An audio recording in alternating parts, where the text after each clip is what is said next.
O'rtoqlar ko'rayotganingizdek Parkwood жилой kompleksdamiz.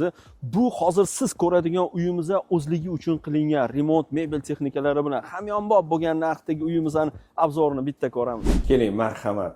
Fikringizni kommentariyada yozib qoldiring, sizga yoqdimi yo'qmi kvartiramiz. O'rtoqlar prixoshkadan kelishinglardan spalniya xonaga kirib kelasizlar. Uyga ahamiyat beringlar, remonti o'zligi uchun qilingan, sotish uchun qilinmagan. Xudo xolisa uyi ko'rgani kelganingizda ham bu narsaga amin bo'lasiz. Qaranglar. Zalga shunday ahamiyat beringlar. Hamma narsa idealniy tarzda qilingan. Bu yoq tomonda ham bitta balkoni bor, bu yoq tomonda ham bitta balkon.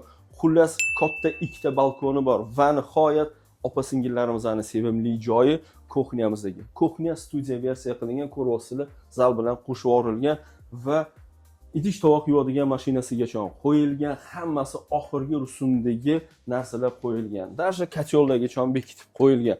Hurmatli kuzatuvchilar, bu uyni olsanglar maza qilib meni duo qilasizlar lekin. Bu yoq tomonimizda esa общий sanuzel bo'ladi. Joyiga keladigan bo'lsa, Parkwood жилой kompleksini hammalar yaxshi bilasizlar, elitniy hisoblanadi. Hurmatli kuzatuvchilar, 2 xonali, 4-qavatda joylashgan jami 13 qavatli novostroykamiz.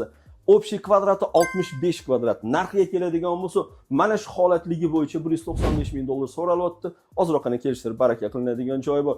Bundan-da yana ham yaxshilarini yo'qotib qo'ymaslik uchun bu joy sitiga obuna bo'lib qo'yishni unutmang. Glavnisi, sovuq kunlarda o'zingizlarni ehtiyot qilinglar.